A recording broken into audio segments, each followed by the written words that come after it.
શાંતિ 24/12/2025 આજના મીઠા બાબાના મધુર મહાવાક્ય.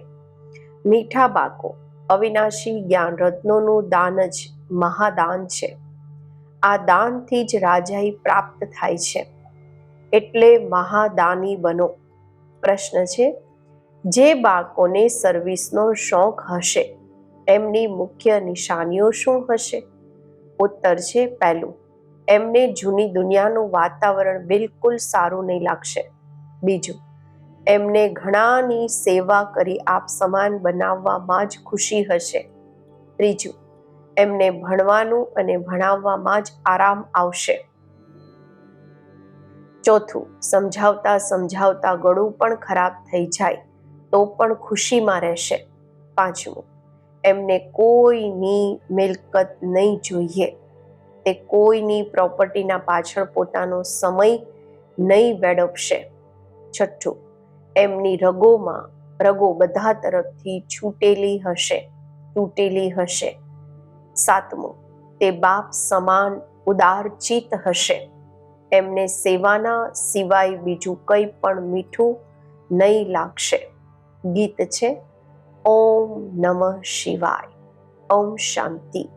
રૂહાની બાપ જેમની મહિમા સાંભળી તે બેસીને બાળકોને પાઠ ભણાવે છે. આ પાઠશાળા છે ને? તમે બધા અહીંયા પાઠ ભણી રહ્યા છો ટીચરથી. તે છે સુપ્રીમ ટીચર, જેને પરમ પિતા પણ કહેવામાં આવે છે. પરમ પિતા રૂહાની બાપને જ કહેવામાં આવે છે. લૌકિક બાપને ક્યારેય પરમ પિતા નહીં કહેશે. તમે કહેશો, અત્યારે અમે પારલૌકિક બાપની પાસે બેઠા છીએ. કોઈ બેઠા છે, કોઈ મહેમાન બનીને આવે છે. તમે સમજો છો અમે બેહદના બાપની પાસે બેઠા છીએ વારસો લેવાના માટે. તો અંદરમાં કેટલી ખુશી હોવી જોઈએ. મનુષ્ય તો બિચારા બૂમો પાડી રહ્યા છે. આ સમયે દુનિયામાં બધા કહે છે દુનિયામાં શાંતિ હોય. આ તો બિચારાઓને ખબર નથી શાંતિ શું વસ્તુ છે.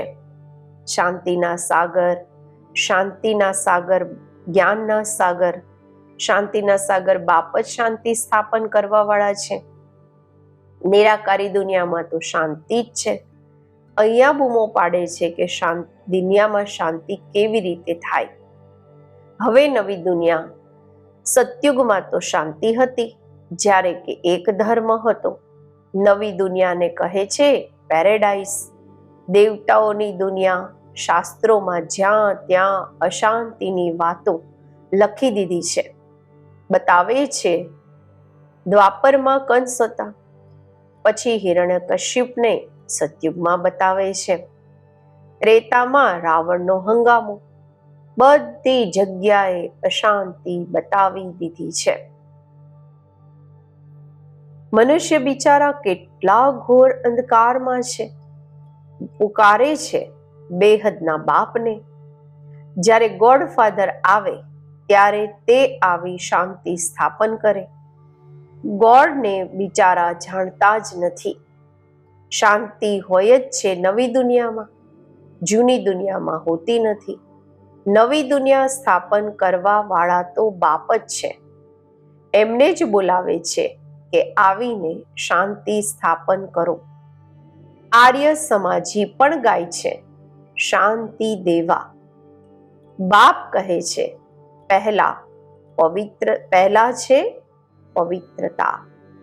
અત્યારે તમે પવિત્ર બની રહ્યા છો. ત્યાં પવિત્રતા પણ છે, શાંતિ પણ છે, હેલ્થ વેલ્થ બધું છે. ધન વગર તો મનુષ્ય ઉદાસ થઈ જાય છે.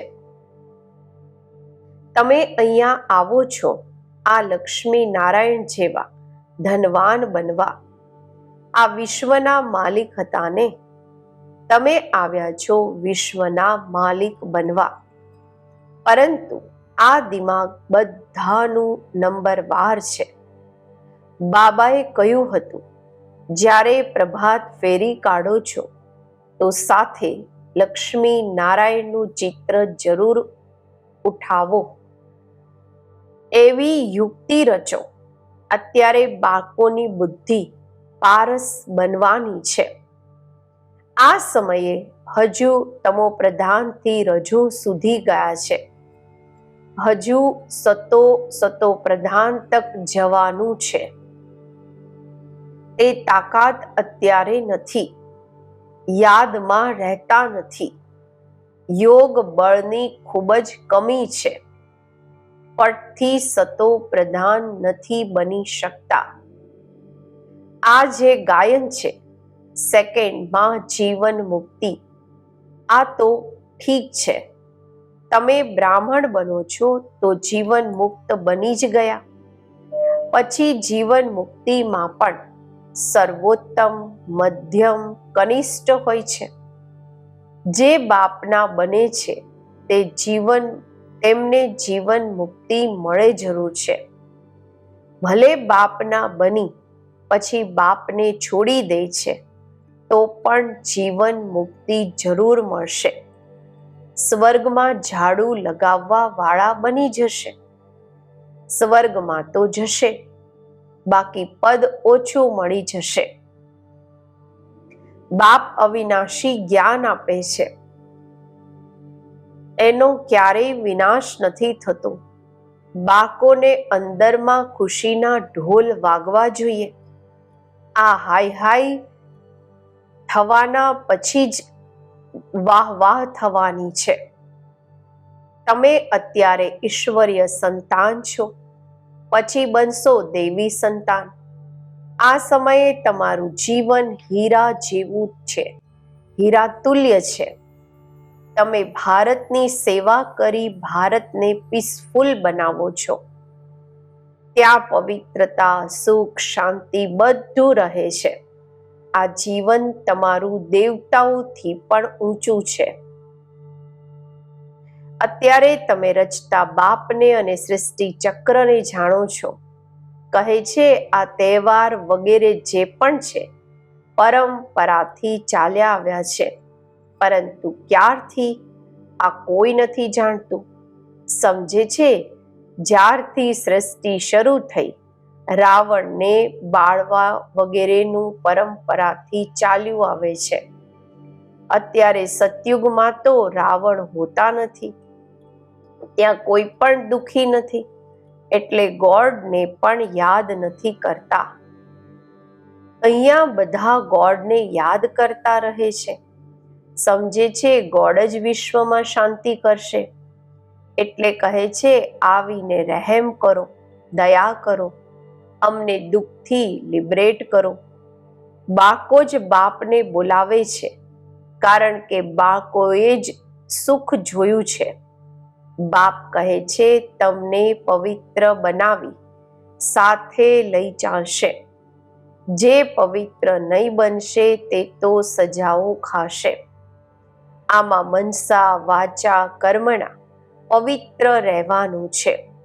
મનસા પણ ખૂબ સારી જોઈએ. એટલી મહેનત કરવાની છે જે પાછળથી મનસામાં કોઈ વ્યર્થ ખ્યાલ ન આવે. એક બાપના સિવાય કોઈ પણ યાદ ન આવે. બાપ સમજાવે છે હજુ મનસા સુધી તો આવશે, જ્યાં સુધી કર્માતીત અવસ્થા થાય. મનસામાં તો તોફાન આવશે. હનુમાનની જેમ અડોલ બનો. આમાં જ તો ખૂબ મહેનત જોઈએ. જે આજ્ઞાકારી, વફાદાર, સપૂત બાળકો હોય છે, બાપનો પ્યાર પણ એમના પર વધારે રહે છે. 5 વિકારો પર વિજય ન પામવા વાળા એટલા પ્યારા ન લાગી શકે. તમે બાળકો જાણો છો અમે કલ્પ કલ્પ બાપથી આ વારસો લઈએ છીએ, તો કેટલો ખુશીનો પારો ચઢવો જોઈએ. આ પણ જાણો છો સ્થાપના તો જરૂર થવાની છે. આ જૂની દુનિયા કબ્ર દાખિલ થવાની છે જરૂર. અમે પરિસ્તાનમાં જવા માટે કલ્પ પહેલાની જેમ પુરુષાર્થ કરી રહ્યા છીએ. આ તો કબ્રિસ્તાન છે ને. જૂની દુનિયા અને નવી દુનિયાની સમજ સીડીમાં છે. આ સીડી કેટલી સારી છે તો પણ મનુષ્ય સમજતા નથી. અહીંયા સાગરના કાંઠા પર રહેવા વાળા પણ પૂરા સમજતા નથી. તમને જ્ઞાન ધનનું દાન તો જરૂર કરવું જોઈએ. ધન દિયે ધન ના ખૂટે. જ્ઞાન ધન જેટલું આપશો એટલું વધશે, આપવાથી ઘટતું નથી. દાની મહાદાની કહે છે ને, જે હોસ્પિટલ ધર્મશાળા વગેરે બનાવે છે એમને મહાદાની કહે છે. એમનું ફળ પછી બીજા જન્મમાં અલ્પકાળના માટે મળે છે. સમજો, ધર્મશાળા બનાવે છે તો બીજા જન્મમાં મકાનનું સુખ મળશે. કોઈ ખૂબ ખૂબ ધન દાન કરે છે તો રાજાના ઘરમાં કે સાહુકારના ઘરમાં જન્મ લે છે. તે દાનથી બને છે. તમે ભણવાથી રાજાઈ પદ મેળવો છો. ભણવાનું પણ છે, દાન પણ છે. અહીંયા છે ડાયરેક્ટ, ભક્તિ માર્ગમાં છે ઇનડાયરેક્ટ. શિવ બાબા તમને ભણતરથી એવા બનાવે છે. શિવ બાબાની પાસે તો છે જ અવિનાશી જ્ઞાન રત્ન. એક એક રત્ન લાખો રૂપિયાના છે. ભક્તિના માટે એવું નથી કહેવામાં આવતું. જ્ઞાન આને કહેવામાં આવે છે. શાસ્ત્રોમાં ભક્તિનું જ્ઞાન છે. ભક્તિ કેવી રીતે કરવામાં આવે એના માટે શિક્ષા મળે છે. તમને બાળકોને છે જ્ઞાનનો કાપારી નશો. કાપારી ખુશી, જેમ ખુશીમાં ધ્રુજારી આવી જાય ને, એવો નશો, એવી ખુશી છે. જે વધારે સર્વિસ કરશે એમને નશો ચડશે. પ્રદર્શની અથવા મ્યુઝિયમમાં પણ સારા ભાષણ કરવા વાળાને બોલાવે છે ને, ત્યાં પણ જરૂર નંબરવાર હશે. મહારથી, ઘોડેસવાર, પ્યાદા હોય છે. દેલવાડા મંદિરમાં પણ યાદગાર બનેલું છે. તમે કહેશો આ છે ચૈતન્ય દેલવાડા, તે છે જડ. તમે છો ગુપ્ત એટલે તમને જાણતા નથી. તમે છો રાજ ઋષિ, તે છે હઠયોગ ઋષિ. અત્યારે તમે જ્ઞાનેશ્વરી છો. જ્ઞાન સાગર તમને જ્ઞાન આપે છે. તમે અવિનાશી સર્જનના બાળકો છો. સર્જન જ નસ જોશે. જે પોતાની નસને જ નથી જાણતા તે બીજાને પછી કેવી રીતે જાણશે? તમે અવિનાશી સર્જનના બાળકો છો ને. જ્ઞાન અંજન સતગુરુ દિયા, આ જ્ઞાન ઇન્જેક્શન છે ને. આત્માને ઇન્જેક્શન લાગે છે ને. આ મહિમા પણ અત્યારની છે. સતગુરુની જ મહિમા છે. ગુરુઓને પણ જ્ઞાન ઇન્જેક્શન સતગુરુ જ આપશે. તમે અવિનાશી સર્જનના બાળકો છો તો તમારો ધંધો જ છે જ્ઞાન ઇન્જેક્શન લગાવવું. ડોક્ટરોમાં પણ કોઈ મહિનામાં લાખ, કોઈ 500 પણ મુશ્કેલ કમાશે. નંબરવાર એકબીજાને પાસે જાય છે ને. હાઈકોર્ટ, સુપ્રીમ કોર્ટમાં જજમેન્ટ મળે છે. ફાંસી પર ચઢવાનું છે. પછી પ્રેસિડેન્ટની પાસે અપીલ કરે છે તો તે માફ કરી દે છે. કોઈને ફાંસી મળે છે, સુપ્રીમ કોર્ટમાં જજ એને ફાંસી આપે છે. પછી રાષ્ટ્રપતિની પાસે અપીલ કરે છે તો રાષ્ટ્રપતિ એને માફ પણ કરી શકે છે. તમને બાળકોને તો નશો રહેવો જોઈએ, ઉદાર ચિત્ત થવું જોઈએ. આ ભાગીરથમાં બાપ પ્રવેશ થયા તો એમને બાપે પણ ઉદાર ચિત્ત બનાવ્યા ને. પોતે તો કંઈ પણ કરી શકે છે ને. તે આમાં આવીને માલિક બનીને બેઠા.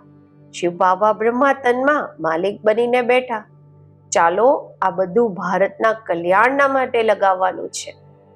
ચીબાઈ બ્રહ્મા બાબાને કહ્યું, તમે ધન લગાવો છો ભારતના જ કલ્યાણના માટે. કોઈ પૂછે ખર્ચો ક્યાંથી લાવો છો? બોલો, અમે પોતાના જ તન મન ધનથી સર્વિસ કરીએ છીએ. અમે રાજ્ય કરીશું તો પૈસા પણ અમે લગાવીશું. અમે પોતાનો જ ખર્ચો કરીએ છીએ. અમે બાપની શ્રીમત પર રાજ્ય સ્થાપન કરીએ છીએ.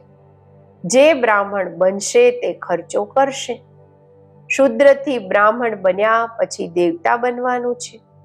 બાબા તો કહે છે આ બધા ચિત્ર એવા ટ્રાન્સલાઇટના બનાવો જે મનુષ્યોને કશિશ થાય, આકર્ષણ થાય, કોઈને ઝડથી તીર લાગી જાય, કોઈ જાદુના ડરથી આવશે નહીં.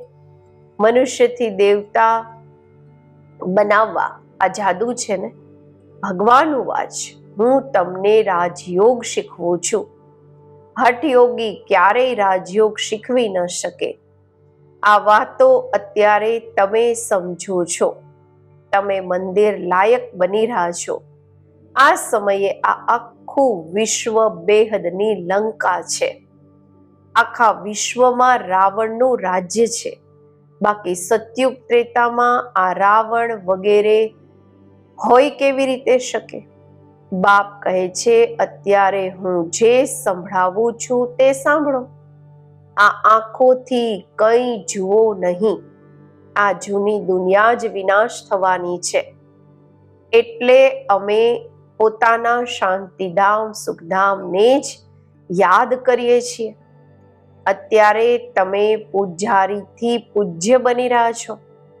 આ નંબર 1 પૂજારી હતા. નારાયણની ખૂબ પૂજા કરતા હતા. હવે પછી પૂજ્ય નારાયણ બની રહ્યા છે. તમે પણ પુરુષાર્થ કરી બની શકો છો.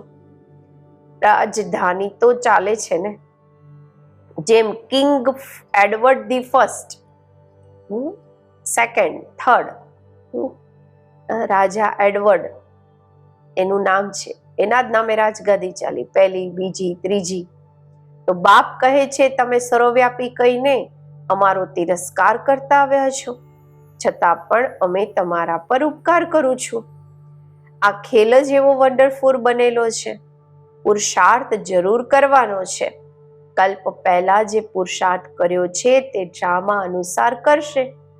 જે બાળકોને સર્વિસનો શોખ રહે છે એમને રાત દિવસ આ ચિંતન રહે છે. તમે બાળકોને બાપથી રસ્તો મળે છે તો તમને બાળકોને સર્વિસ વગર બીજું કંઈ સારું નથી લાગતું. દુનિયાવી વાતાવરણ સારું નથી લાગતું. સર્વિસ વાળાને તો સર્વિસ વગર આરામ નથી. ટીચરને ભણાવવામાં મજા આવે છે. અત્યારે તમે બન્યા છો ખૂબ ઊંચા ટીચર. તમારો ધંધો જ આ છે. જેટલા સારા ટીચર અને કોને આપ સમાન બનાવશે એમને એટલું જ ઇઝાફો મળશે, રિટર્ન મળશે. એમને ભણાવ્યા વગર આરામ નહીં આવશે. પ્રદર્શની વગેરેમાં રાત્રે 12 વાગી જાય તો પણ ખુશી થાય છે. થકાવટ થાય છે, ગળું ખરાબ થઈ જાય છે તો પણ ખુશીમાં રહે છે. ઈશ્વરીય સર્વિસ છે ને. આ ખૂબ ઊંચ સર્વિસ છે. એમને પછી કંઈ પણ મીઠું નથી લાગતું. કહેશે અમે આ મકાન વગેરે લઈને પણ શું કરીશું? અમારે તો ભણાવવાનું છે, આ સર્વિસ કરવાની છે. મિલકત વગેરેમાં ખીટપીટ જોશે તો કહેશે આ સોનું જ કયા કામનું જે કાન કાપે.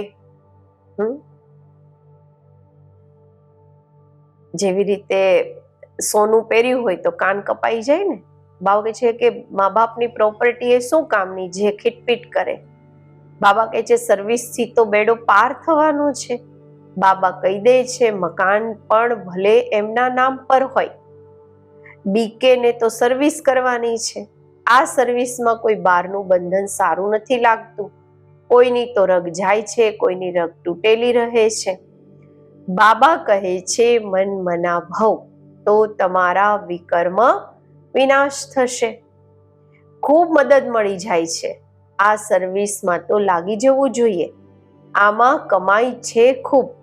મકાન વગેરેની વાત નથી. મકાન આપે અને બંધન નાખે તો એવું લેશે નહીં. જે સર્વિસ નથી જાણતા તે તો આપણા કામના નથી. ટીચર આપ સમાન બનાવશે, નથી બનતા તો તે શું કામના? હેન્ડ્સની ખૂબ જરૂર રહે છે ને. આમાં પણ કન્યાઓ માતાઓની વધારે જરૂર રહે છે. બાકો સમજે છે બાપ ટીચર છે, બાકો પણ ટીચર જોઈએ. એવું નહીં કે ટીચર બીજા કોઈ કામ નથી કરી શકતા, બધું કામ કરવું જોઈએ. અચ્છા, મીઠા મીઠા સિકેલધા બાકો પ્રત્યે માતા પિતા બાપ દાદાના યાદ પ્યાર અને ગુડ મોર્નિંગ. રૂહાની બાપના રૂહાની બાકોને નમસ્તે. આપણે રૂહાની બાકોના રૂહાની બાપને નમસ્તે. ધારણા માટે મુખ્ય સાર. પહેલું છે, દિવસ રાત સર્વિસના ચિંતનમાં રહેવાનું છે. બીજી બધી રગો તોડી દેવાની છે. સર્વિસના વગર આરામ નહીં. સર્વિસ કરી આપ સમાન બનાવવાના છે. બીજું, આ બાપ સમાન ઉદાર ચિત્ત બનવાનું છે.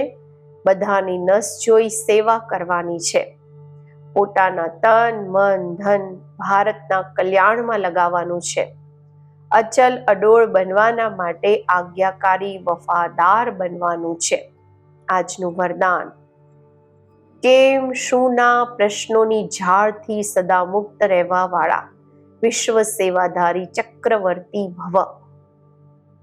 જ્યારે સ્વદર્શન ચક્ર રાઈટ તરફ ચાલવાની બદલે રોંગ તરફ ચાલી જાય છે, ત્યારે માયાજીત બનવાની બદલે પરના દર્શનના ઉલઝનના ચક્રમાં આવી જાઓ છો, જેનાથી કેમ અને શુંના પ્રશ્નની ઝાડ બની જાય છે, જે પોતે જ રચે અને પછી પોતે જ ફસાઈ જાય.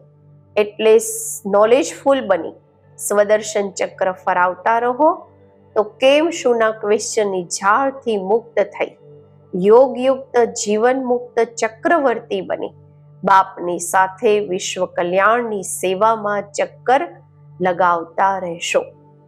વિશ્વ સેવાધારી ચક્રવર્તી રાજા બની જશો.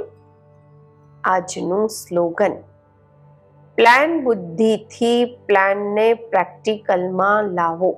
પ્લેન બુદ્ધિથી પ્લાનને પ્રેક્ટિકલમાં લાવો તો સફળતા સમાયેલી છે. અવ્યક્ત ઇશારા. હવે સંપન્ન કે કર્માતીત બનવાની ધૂન લગાવો. જ્યારે કર્માતીત સ્થિતિના સમીપ પહોંચશો, નજીક પહોંચશો, ત્યારે કોઈ પણ આત્મા તરફ બુદ્ધિનો ઝુકાવ, કર્મનું બંધન નહીં બનશે. કર્માતીત એટલે સર્વ કર્મ બંધનોથી મુક્ત, ન્યારા બની પ્રકૃતિ દ્વારા નિમિત્ત માત્ર કર્મ કરાવવું. કર્માતીત અવસ્થાનો અનુભવ કરવાના માટે ન્યારા બનવાનો પુરુષાર્થ વારંવાર નહીં કરવો પડે. સહજ અને સ્વત જ અનુભવ થાય કે કરાવવા વાળા અને કરવા વાળી આ કર્મેન્દ્રિયો છે જ અલગ. ઓમ શાંતિ.